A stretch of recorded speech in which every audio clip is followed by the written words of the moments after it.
In many ways, I feel that photography for me is graphic design.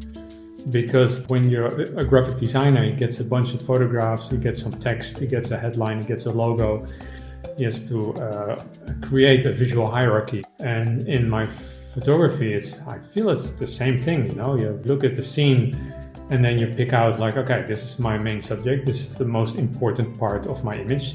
So I have to make sure that whether by framing or by light or by viewpoint, I have to make sure that the viewer's attention is first drawn to the main subject and then to other elements. Graphic designer turned multi-award winning nature photographer Marsel Van Oosten there on visual hierarchy. More from Marsel in a minute, but first, welcome to the Viewfinder's Photography Podcast, where we go beyond camera brands and settings with some of the best photographers in the world. My name is Graham Dargy. I'm a professional photographer from Aberdeen in Scotland, and I'll be your host for the next hour or so. How are you? I'm doing good. I'm in a busy spell photography-wise with corporate headshots, casting headshots, and some industrial stuff today.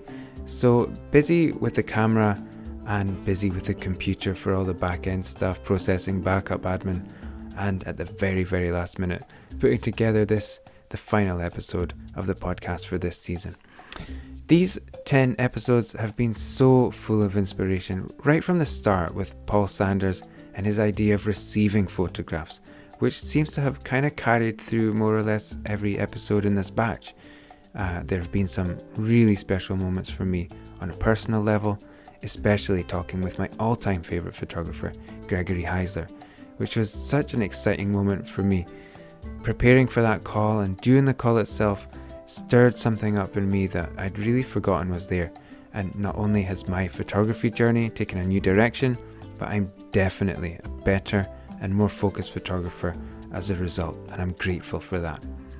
I've learned a lot from all my guests this season, so thank you to Paul Sanders, Kai Hornung, Alex Mustard, Dylan Nardini, Neil Benvey, Mark Wilson, Gregory Heisler, Scott Hargis, Nicola Kostic, and today's guest, Marsel Van Oosten, for really making the show what it is. If you haven't already, I would really encourage you to check out the other episodes from this season and the 2 previous seasons. I'm sure that just like me, you'll be challenged and inspired to take bold new steps on your photography journey. Most of all, thanks to you, the listeners, who over this past year that I've been making the show have tuned in from 63 countries all around the world. I'm just amazed by that. The reach that this podcast has is phenomenal. So thank you so much. Wherever you are on planet Earth, I'd love to connect with you. Find me on Instagram at Graham Dargy, and you can also follow the show on Apple Podcasts or wherever you listen to your podcasts, where you can catch up on previous episodes with amazing guests like Jim Richardson, Howard Schatz, Osborne Masharia, Valda Bailey, Eric Parry, Magnus Lindbaum, Donna Kraus, all the way back to Audrey Woolard on the very first episode, which came out almost a year ago to the day. Viewfinders is sponsored by MPB, the world's largest online platform for buying, selling and trading used camera gear. If you've got something in your camera bag you don't use anymore, why not trade it to MPB?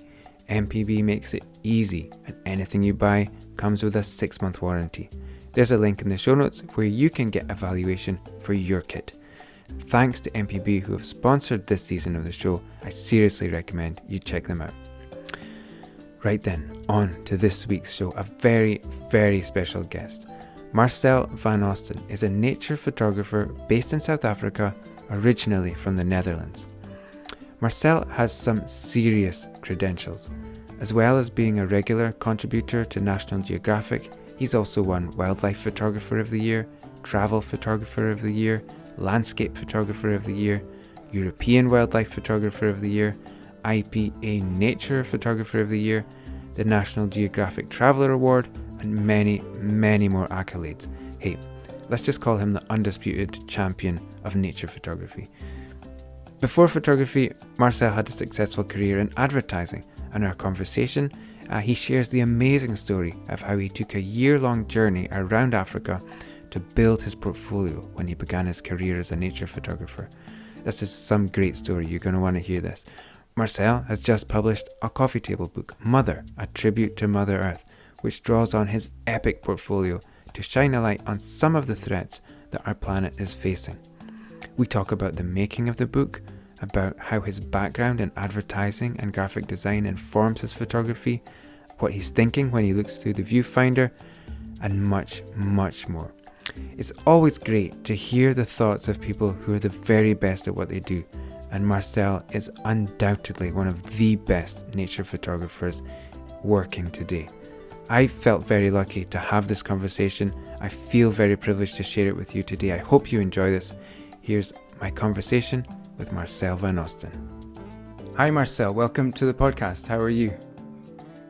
Hi Graham, thank you. Thank you for inviting me. I'm doing well. Yeah, you're welcome. I'm so looking forward to talking to you today. When I look at your work, I mean, you're shooting amazing subjects, fantastic locations all over the world, and obviously very, very good technically. It's beautifully observed work, beautifully composed. But I think the real power of your work, is that you have such a connection and empathy with your subjects. And I think that really takes your work to another level. I'm really excited to dig into some of these things with you today. But let's go back to the beginning. I think you live in South Africa, right? But you grew up in the Netherlands? Yeah, I was born and raised in the Netherlands, and I lived there for most of my life, and it's only the past 3 years that we are living in South Africa. Oh, really? I didn't realize it was as recent as that. Yes. Okay, and so when did photography come into your life? Were you, because I think you had a career before with advertising. Can you tell us about that phase of your life? Yeah, so I started studying Dutch language and literature in the university in the Netherlands. And then after 2 years decided to go to art school. And in art school, I had the opportunity to pick photography as a major or as a course. And at that time, I didn't like it at all. So I sort of ignored it. And I had a bachelor degree in art direction and graphic design. And then I became an art director in advertising. I did that for 15 years. And as an art director, you always work with a copywriter, and together you make advertising campaigns. So we were basically responsible for the creative part.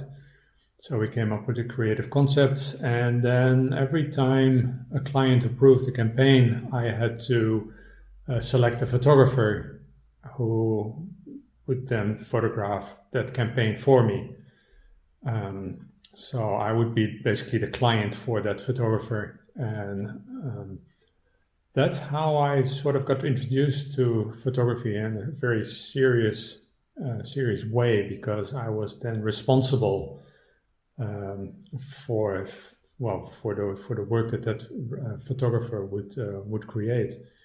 And over the years, I worked with so many photographers, all different, ranging from landscape photographers to car photographers. I did a ton of car advertising for 7 different car brands, and but also ladies, lingerie, and pet food, and you name it, everything. So that means that I've worked with a lot of photographers shooting a lot of different subject matter. And so in a very natural way, I've learned a great deal about photography, just looking over the shoulders of all these different photographers. Mm-hmm. And that's also how I started to appreciate it more, and started to get interested in photography myself, and eventually picked up a camera with the idea of creating my own photographs. Yeah. Mm-hmm. And that's a really good photography education, I think, to spend time with those, high level photographers.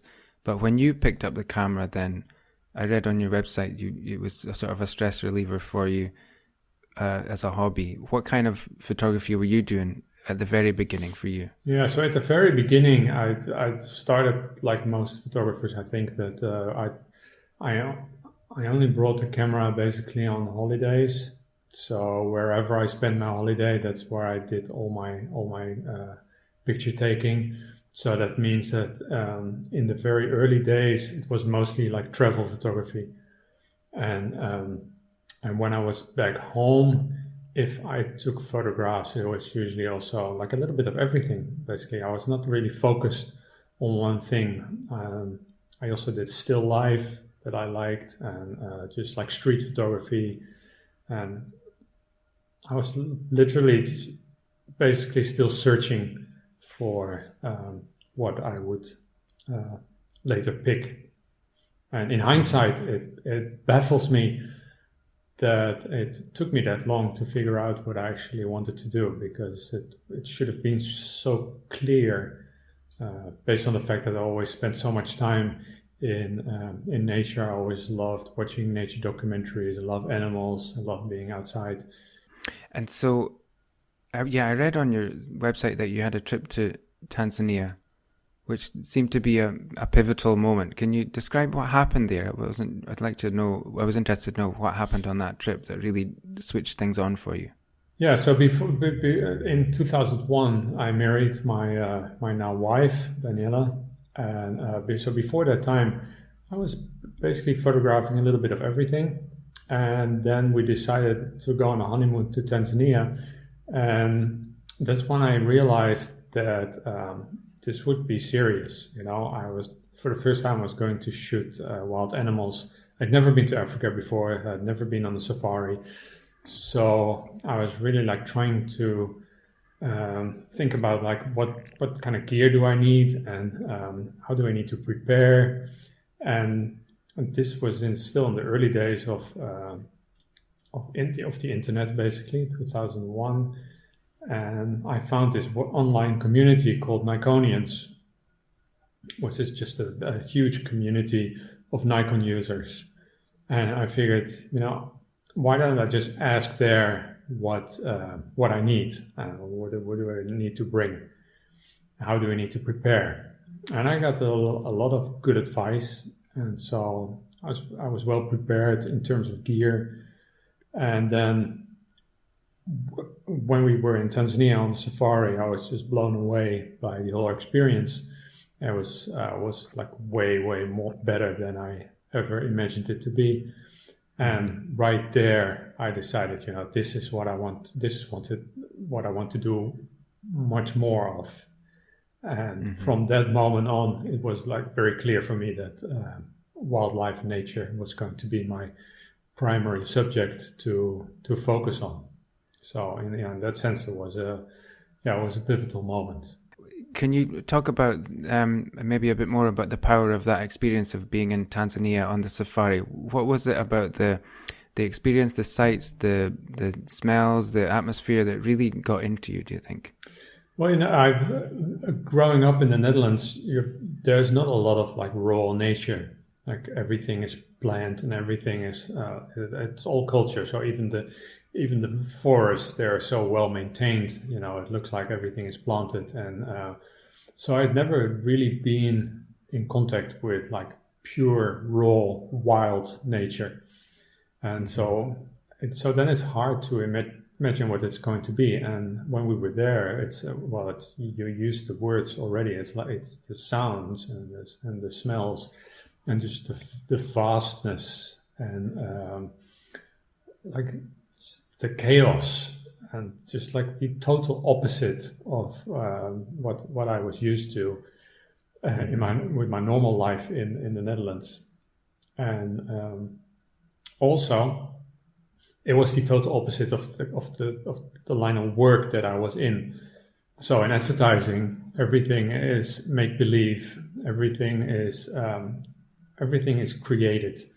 So every message, every photograph, every advert, it's all a make believe world that is totally made up, and so not real. It's sort of like a fake fake world that you live in. And for me, I literally lived in it because it was my work.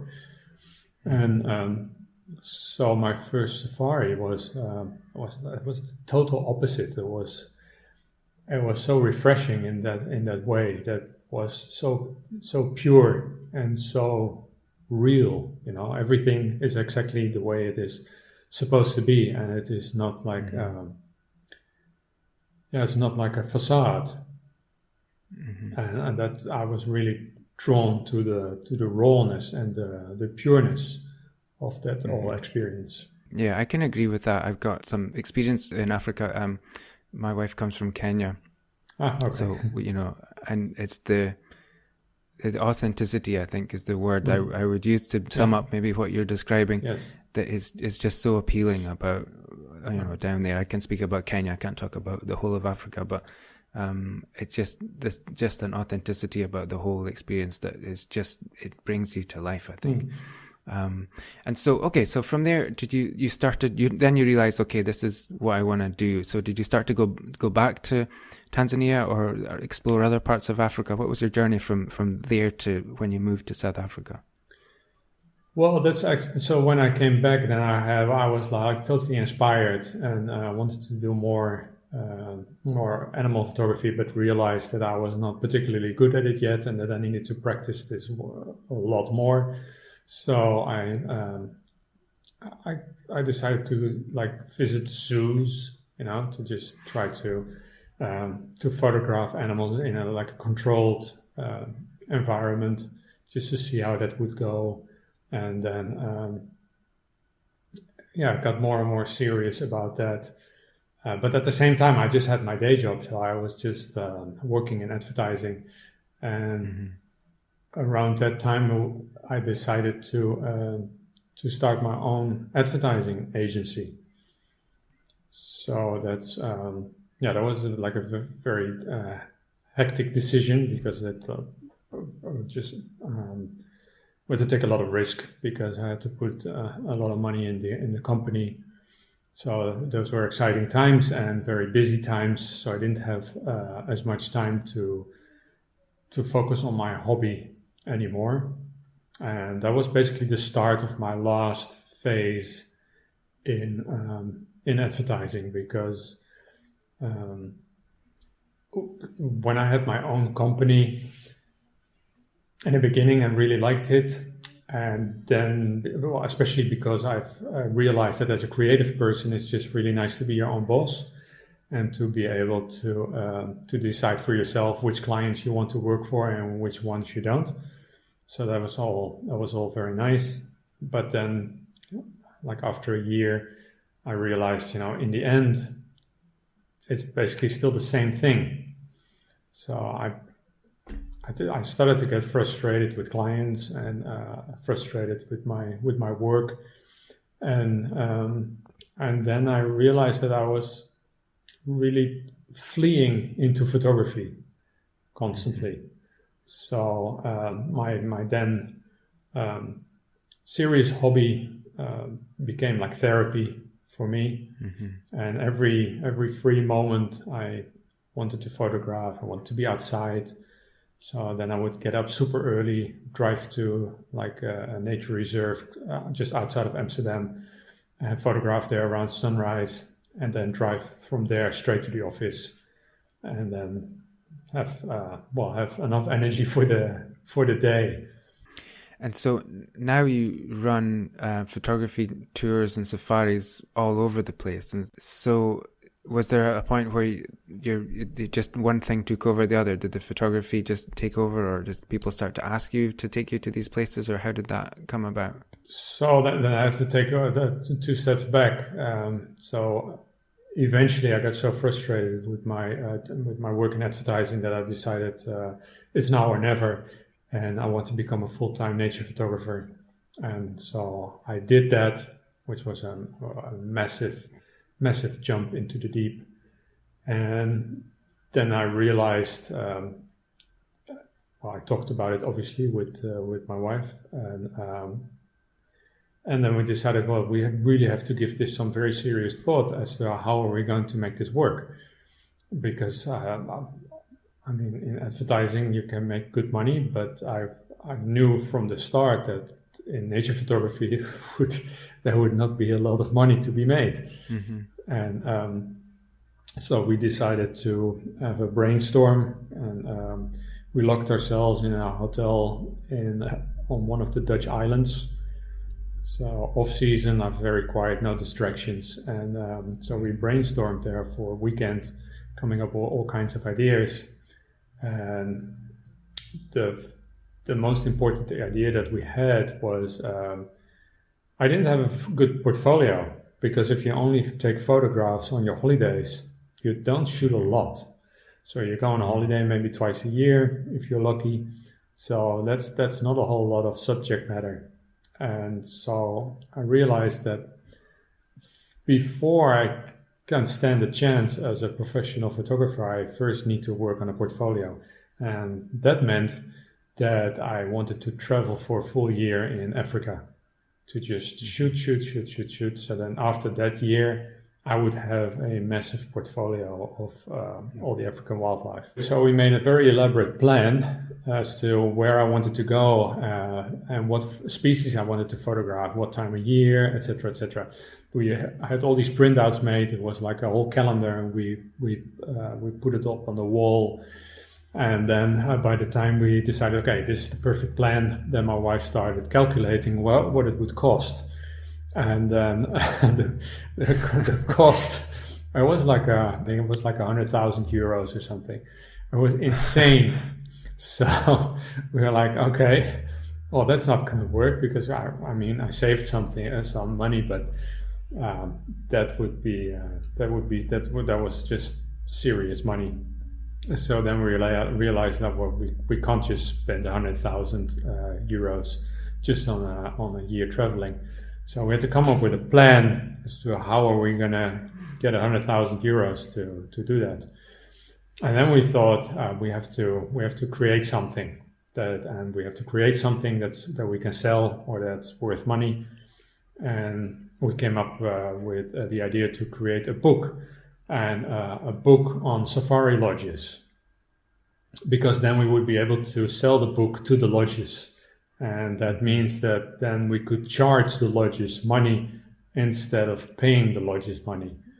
So okay. That was the real benefit of having all that advertising experience. So that's what we did. We made a plan. I made a very big digital dummy, and we approached a lot of the lodges that I wanted to go to. So all the high-end lodges with the best the best game viewing.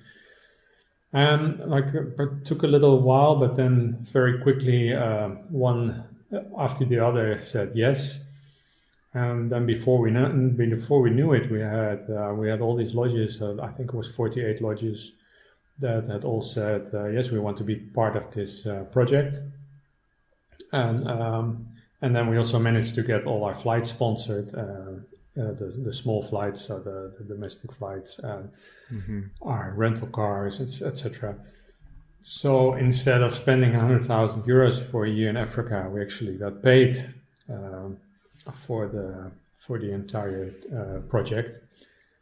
And then when the project started, that was very interesting, because obviously I had sold myself as a professional nature photographer, and who was going to make all these super high quality images. And not only that, the idea behind the book was that I was not only going to photograph the wildlife and the landscapes, I was also going to photograph the lodges themselves, the activities that they do, the food that they serve, because we figured that would be would make the entire project more interesting for the lodges. So I had never photographed food before. I'd never photographed a lodge inside or outside.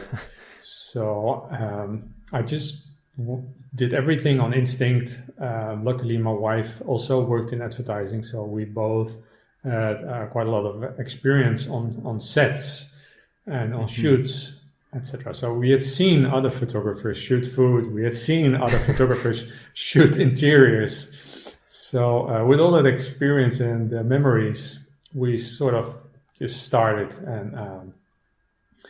And it was stressful in the sense that there was a lot of psychological, pressure on my shoulders, because, well, a lot of times I wondered, like, what did I get myself into?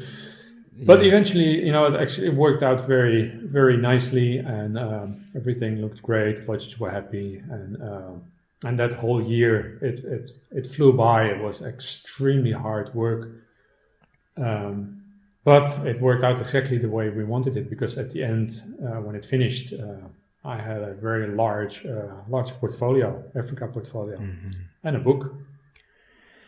This is the best story I've ever heard. What a smart way to go about it.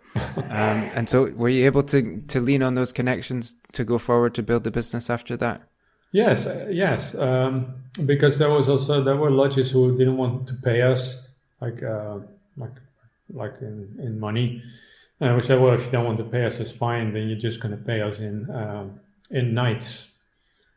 And so there's quite a few that did that. So that was actually also very nice, because then after the project was finished, we returned to Africa, and we would we could go to a lot of lodges and stay there for free, and basically relive the entire experience, and do a lot more photography.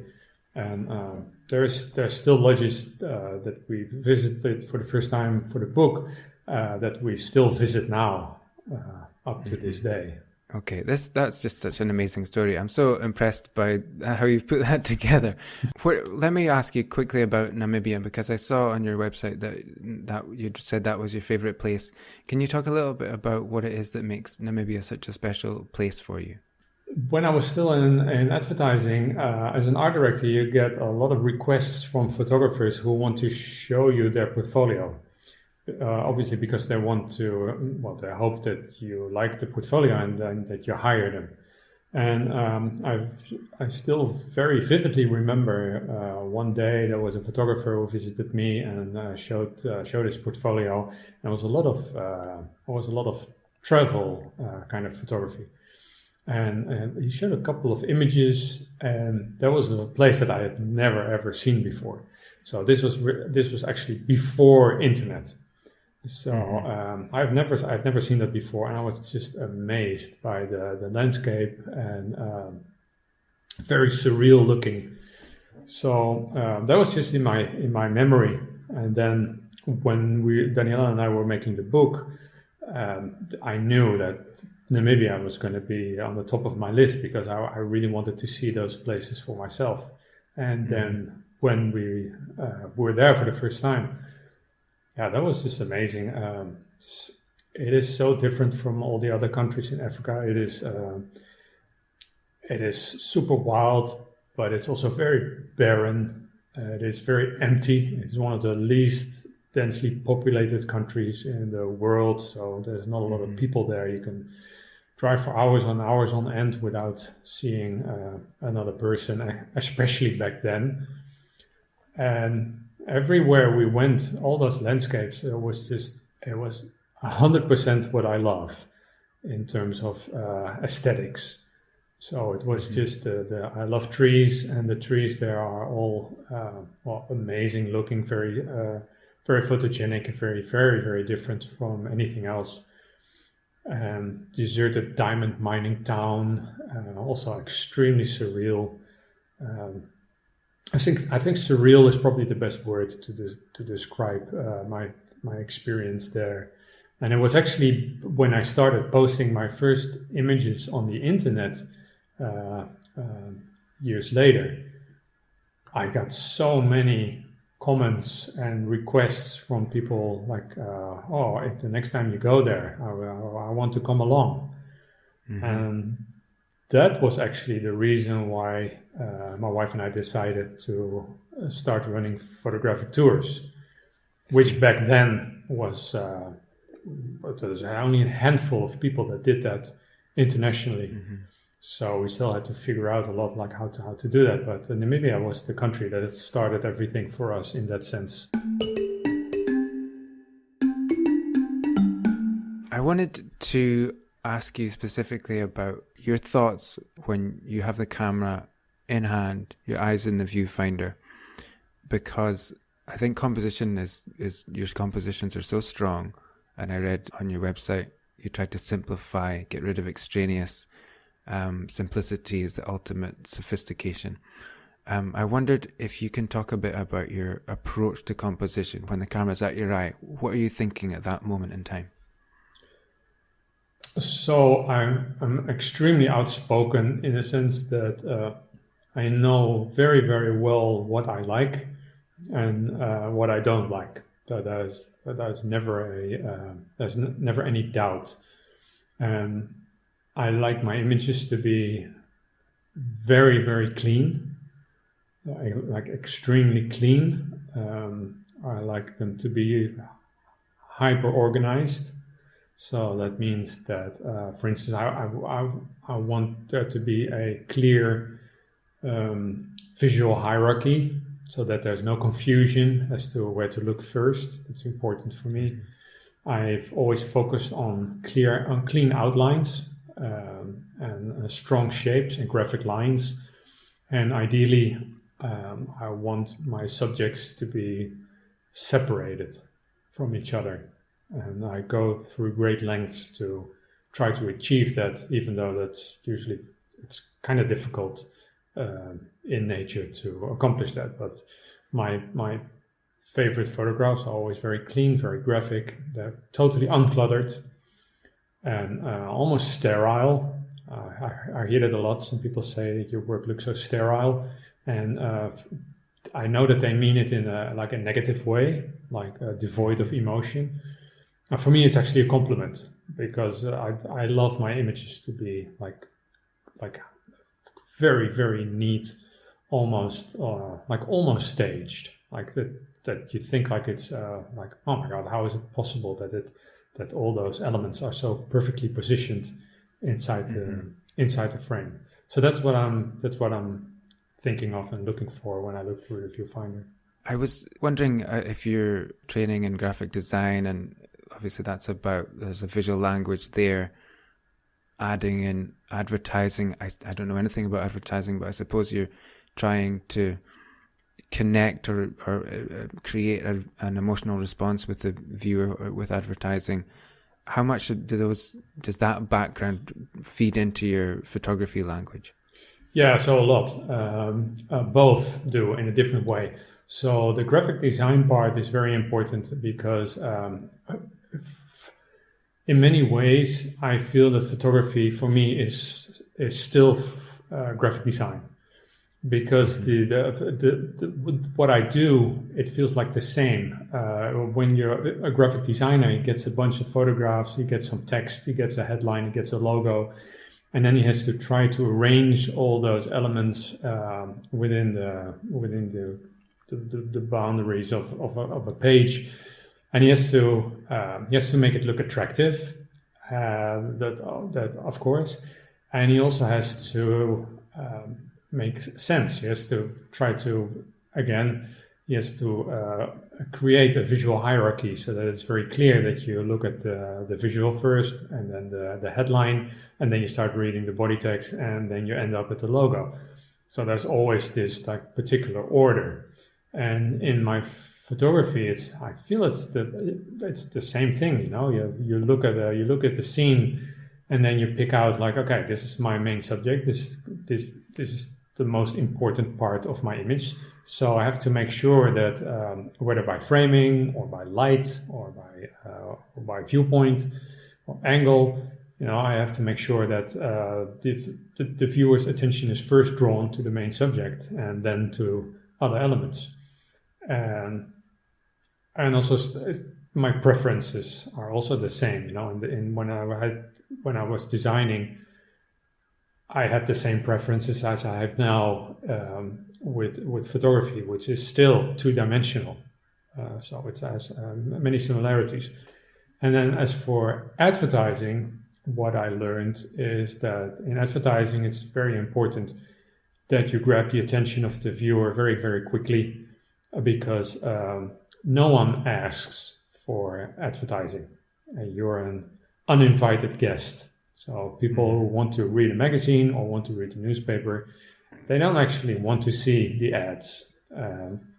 So you have to be like really clever in trying to come up with an idea to seduce the viewer to actually look at your ad. And there's several ways to do that.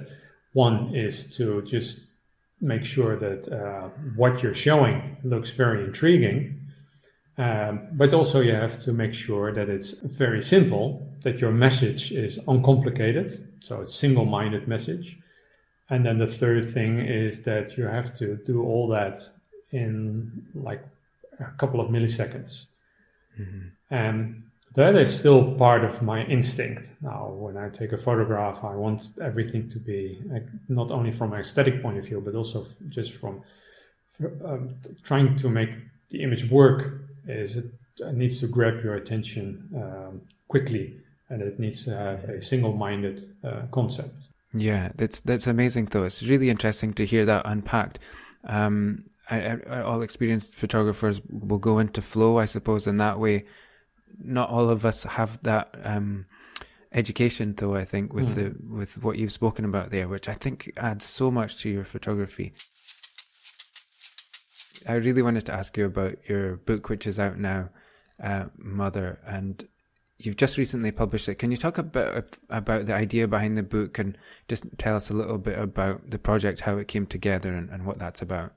Yeah, so in 2019, my wife and I decided that we'd been traveling nonstop for years and years on end without a holiday.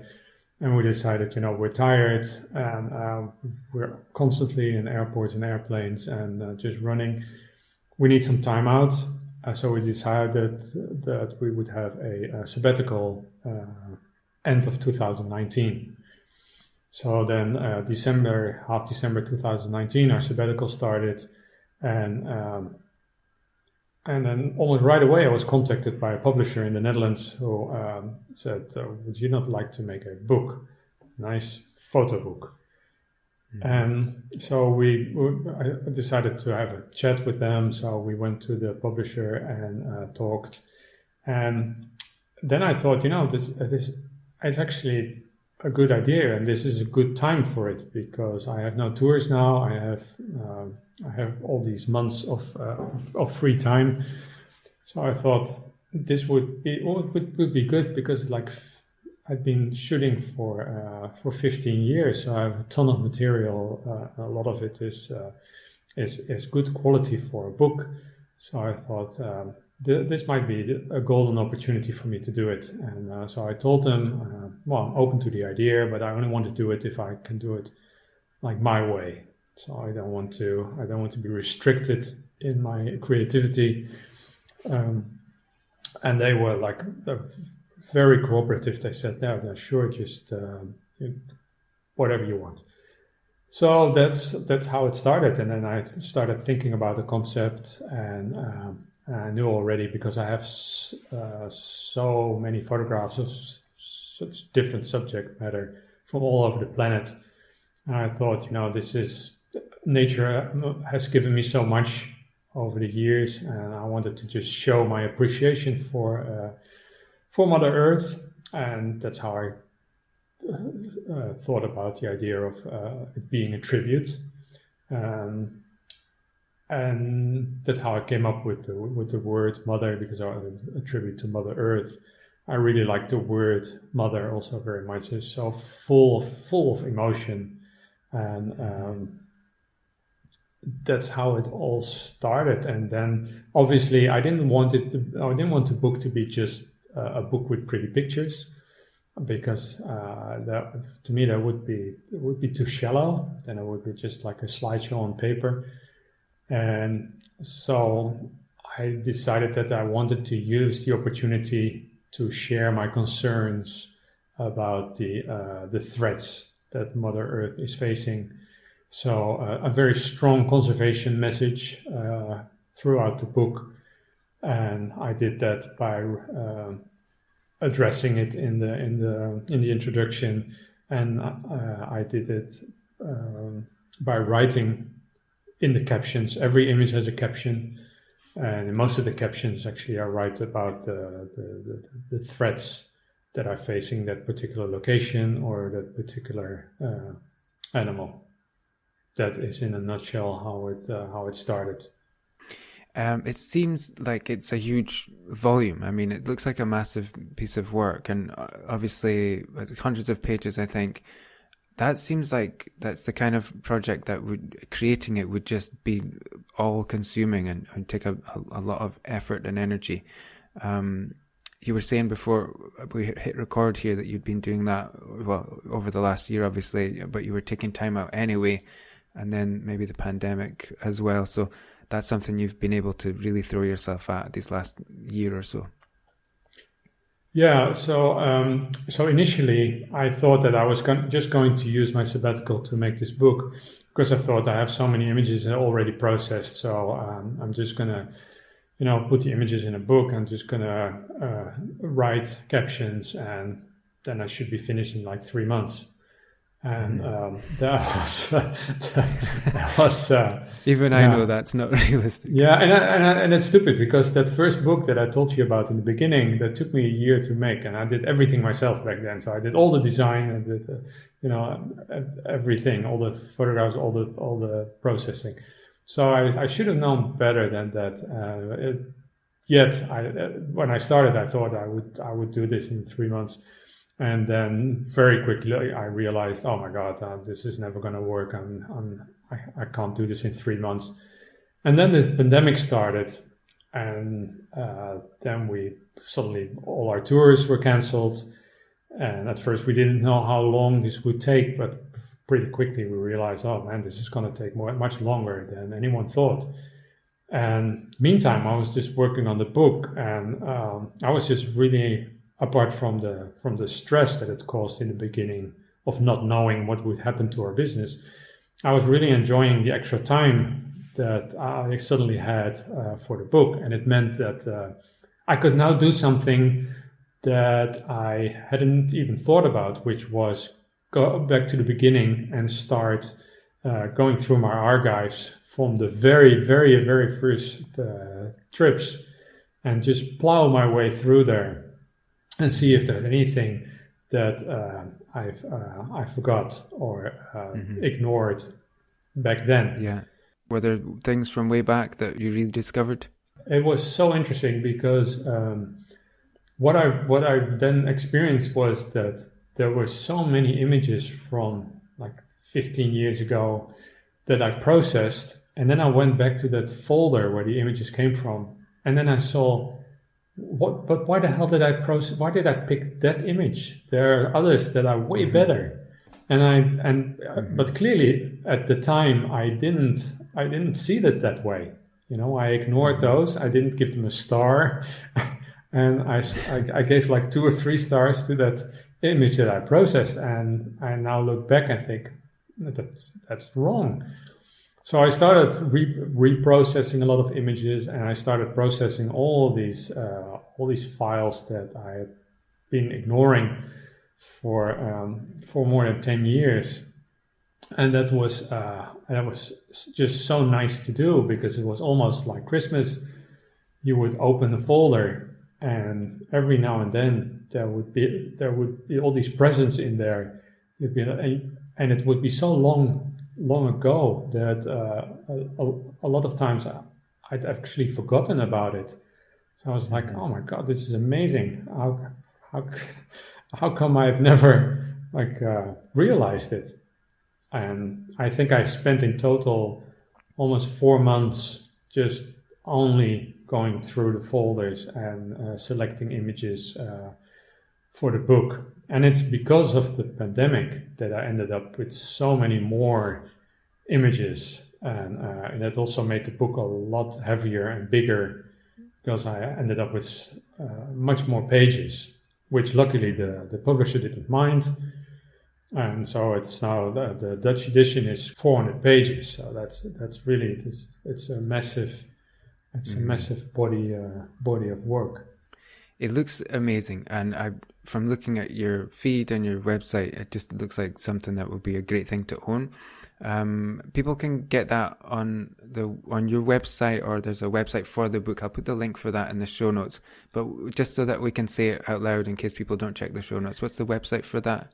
Yeah, so I created a dedicated website for the book. It's called mother-book.com, and there I show some images, and I'll also write about the different editions, because there's a couple of different editions. And then there's also ways to order them there. But you can also just find the book on Amazon, where it's also available. The one thing that people should realize is there's two main editions.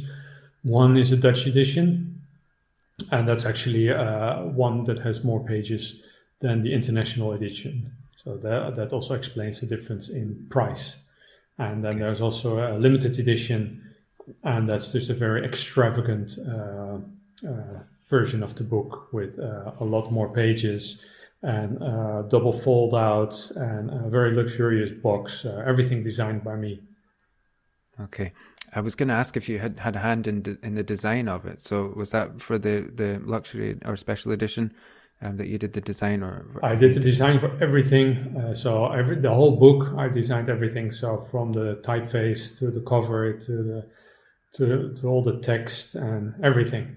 And yeah, that's part of being a control freak. So if you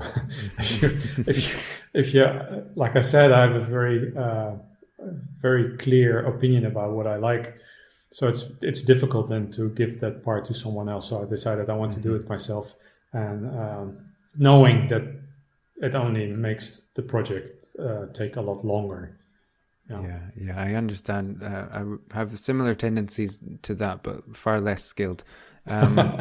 You must. How do you feel about that book now? Then, having had it done and now it's out, you must feel pretty special to have that completed.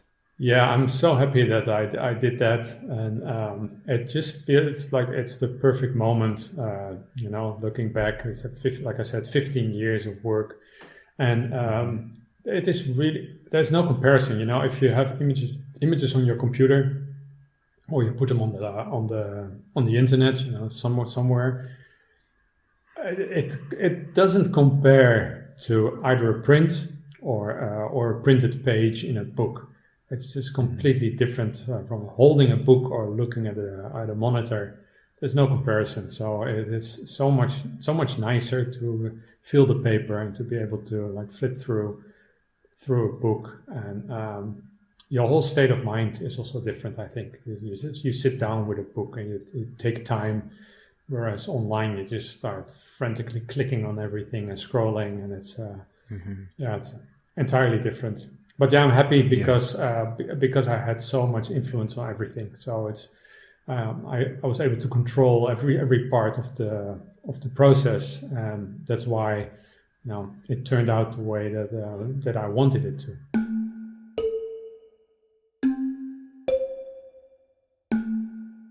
Obviously, you have this sense of control that you like to have.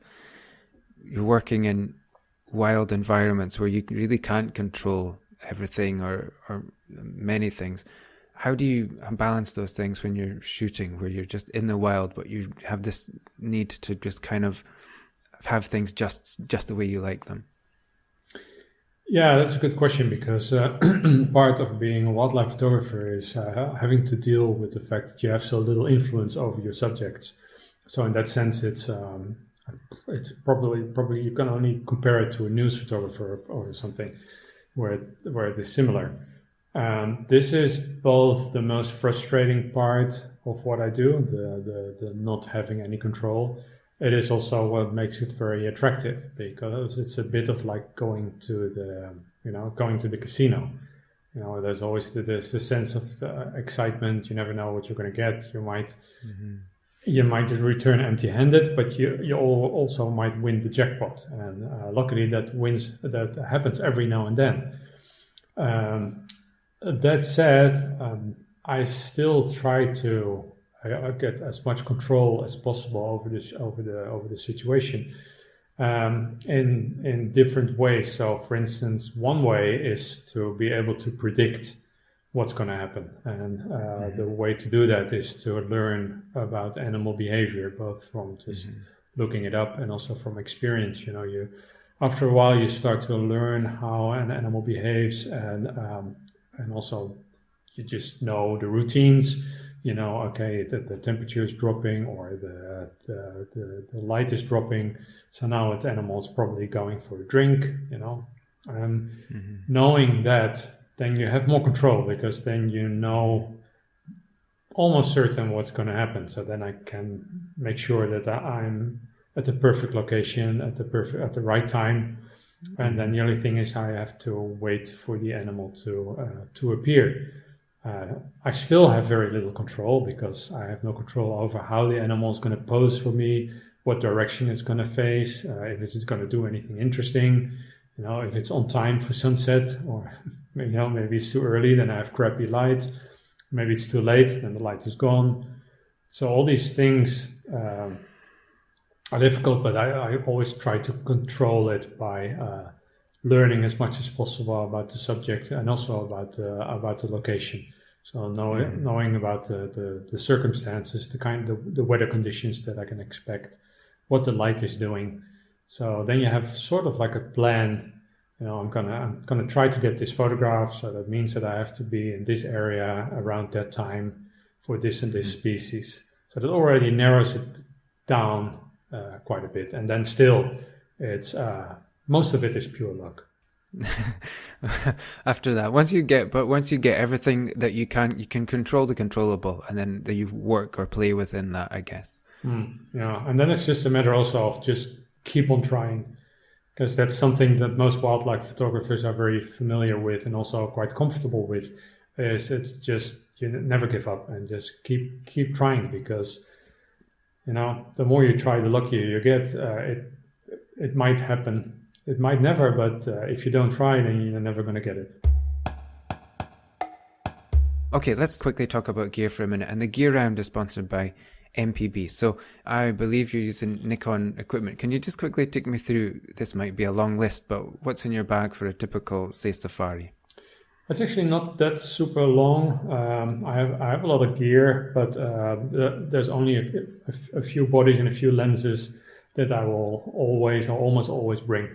So because I do both landscape and wildlife photography, I basically have two different camera bags. So one bag is my landscape gear bag, and the other is the wildlife bag. So in both bags, I usually have three bodies. I don't like changing lenses, or at least I try to limit it as much as possible. So I bring three bodies, and I have usually 4 lenses with that. So for my landscape bag, I have a D850, and I have a D5, and I have a Z7 or a Z7, depending on where you come from. So those are the 3 bodies that I have. And then lenses, for the landscape, usually the longest that I bring is an 80-400, so that's a zoom lens. It's not like super pro quality lens, but most of the time on landscape trips, I don't need a very long focal length. So instead of bringing like a super large and heavy, 400 f2.8 or something, I just compromise and I go for something that can give me 400 with still good quality enough for what I want. So that's usually the longest that I bring, and then the 3 main lenses that I bring are the 70-200. That's a 2.8 lens with vibration reduction, and I have a 24-70 f4 lens. That is an S lens that was developed for the Z7. So it's purely for that. And then I have the 14-24 2.8, which is the F-mount lens, and that is my favorite landscape photography lens. I've had that for for as long as that lens exists. So those are the most important lenses on those bodies. And then on my wildlife trips, I have the same bodies. Sometimes I bring an old body, a 4th one, if I want to do remote control camera stuff with animals that may destroy my gear. So then, for instance, I bring an old D810 or an old D4S, because I still have those. And I might put like an old 17 to 35 2.8 on that, or 20 millimeter 1.8. So that's for that kind of stuff. And then for everything else, the same three bodies, so D850, D5, and the Z7. And then my favorite wildlife photography lens is the 180-400 f4 lens with the built-in teleconverter. And that's just an amazing lens. It's super sharp and so well balanced. And also for me, it's easy to handhold even. And I use that for a lot of my wildlife photography work, a lot of the safaris. And then the lens that I use second most is the 70-200 2.8. I usually put that on my D5, so then it's like the perfect handhold combo. So if there's anything happening that goes fast and I need to be super flexible, and then I use that. And I have the 180-400 on my D850, even though it's not considered like a wildlife body, because most people will say it's too slow. But I value the pixels over the speed. So I just want to end up with large files, because then I can also crop them, and I can, for instance, for a book like this, it's just very, very nice to not have to interpolate anything. Mm-hmm. And then the third body is then the Z7, and I have that always with that dedicated 24-70 f4 lens on there. So when I'm on safari, actually I have those like just out in the open, all three, just ready to grab. Mm-hmm. Yeah. Well, it's quite a good setup, I think. And I'm wondering about internal flights when you're in safari locations. Did you just pay for like a little bit more to have extra luggage? Because I'm sure you've got more than 15 kgs in the backpack there. Yeah, so the backpack is on average is probably 17 kilograms. And then my laptop bag is usually between 10 and 12. And that's just because of, obviously, a laptop is heavy, but I usually put a lot of stuff in there. That's also heavy, usually a third lens or a fourth lens even. Sometimes a fourth body, flash, all my ball heads, brackets, chargers, batteries. So that's all heavy stuff. So usually that's very heavy. So in the end, I think it's close to 30 kilograms of hand luggage. But so far, never had any issues. I'm always very friendly when I check in. If they are curious about the bag and they want me to put it on the scales, obviously it's going to be way too heavy. But then usually what I do, I just open the bag, I show them what's in there, and explain what the value is of the contents of that bag, and that there's just no way in hell that I'm going to put that bag in the hold, and they understand. Obviously, they don't want to have the responsibility also for that happening. Thanks again to MPB for sponsoring this show. I'm going to put a link in the show notes for everything that Marsel mentioned. MPB buys, sells and trades thousands of items each week, and everything comes with a 6-month warranty. That brings us on to a round I call double exposure. And I'm going to ask you about one particular image of yours, which I think looks like an amazing shot. And I wonder if you can, then I'll throw it back to you to tell me about one particular moment or image from your photography journey that really sticks with you. So I had really wanted to talk to you about Iran, but I don't think we're going to have time, because the other picture that went viral last week with you was the picture of this polar bear. I saw it pop up so many places last week, on Instagram at least. Quite an amazing shot. Can you tell us a little bit about that one? Yeah, so there's actually not a whole lot to tell, because that's just one of those that's just one of those examples of where you actually get lucky, and where you get in a zodiac without any expectations, and just thinking that you're going to photograph some floating ice, and then suddenly that shows up in front of your viewfinder. So there's not a lot of creativity or technical skills involved in that particular shot, and it's just I was just lucky to be at the right place at the right time, and unfortunately that doesn't happen very often. So most of the time you have to work super hard, and you're frustrated most of the time. But every now and then it's you're somewhere and just something happens, and that's just one of those cases. I wish I could tell you that I spent like 2 winters waiting in a snow cave that I dug out myself, freezing to death. But it's not the case. Yeah, right place, right time. Well, that's something. I mean, I'm a big believer in that ethos. You have to put yourself. The least you can do as a photographer is put yourself in the right place at the right time, and then if something happens, you'll be there to get it. So there's a lesson there for sure. So, but it seems to have gone quite big last week. So yes, it's on the cover of yeah. Amateur Photographer, Yeah. I think, and always probably good to get more eyes on your work. So yeah, let me throw it back to you. This might be a really difficult question, but if there's a particular moment from your photography journey, a picture or just an experience that really sticks with you. Yeah, that's a very difficult question because there's so many images that I have such good memories.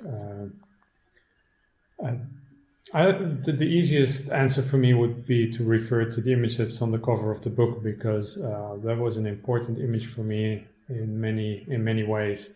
That was one of my first publications in National Geographic magazine, and that was already in my first year as a professional photographer.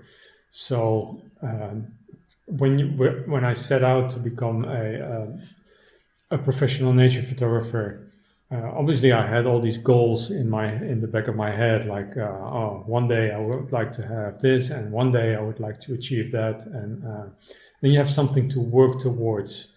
And it was very surreal that just after I started, I got this email from Nat Geo that we saw this and this image, and we would like to use it. And and this image is one of those images that they were interested in, and that was very crucial for my career at that point, because it gave me so much exposure. So many people then knew who I was. So that's why that image is special to me.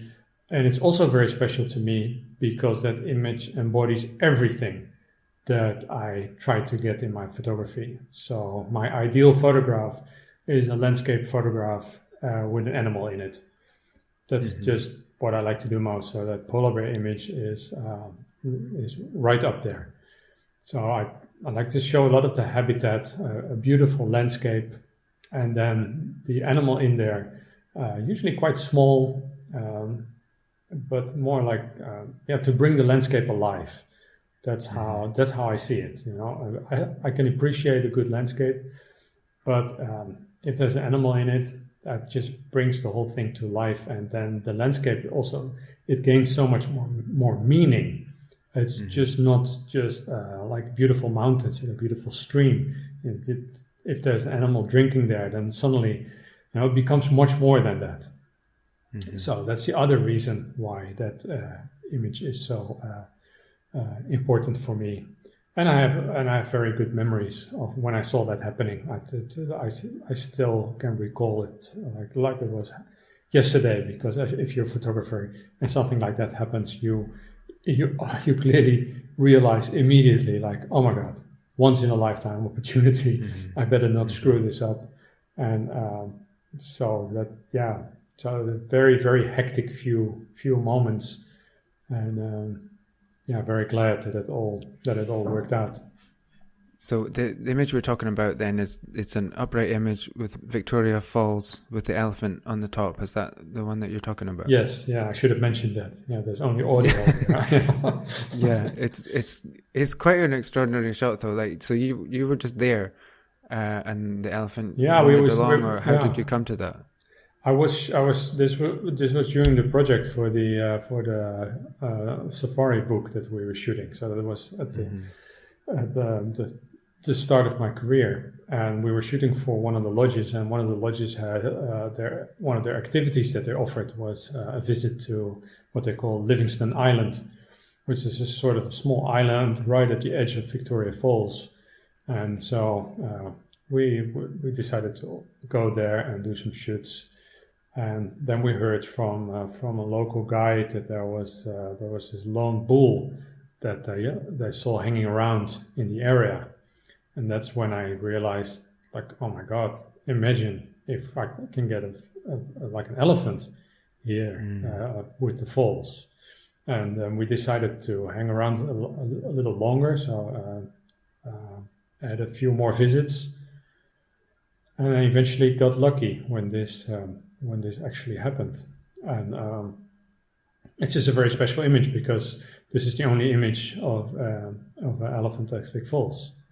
And it is very, very, very difficult for a wildlife photographer to create images that are unique. Yeah. Because everything has been photographed a gazillion times before, so it gets harder and harder and harder. So to be lucky enough to see something like this is really, really special. It's fantastic. It's amazing that it brings you full circle. To from all the way back, all the way to the front of your new book. So it's a really good, meaningful moment for you. Okay, quick fire round before we sign off. If you've got a couple of minutes, Marcel. Yeah, sure. Okay, let's do it. Wide angle or telephoto? What is the telephoto length? Because if you say the telephoto is 70 to 200. Then I'm probably going to take the 70 to 200. Okay, over the 14 to 24. Yeah. Okay, tea or coffee? Might be easier. Well, none actually. I don't like them, both. Okay. Oh, this is tricky. This is a really tricky round. Okay, would you use an expensive lens cloth or just the corner of your shirt? I use these Zeiss lens tissues that come pre-packaged. Very nice, very professional. Okay, what was the last great book, movie, series, or album you experienced? One of those.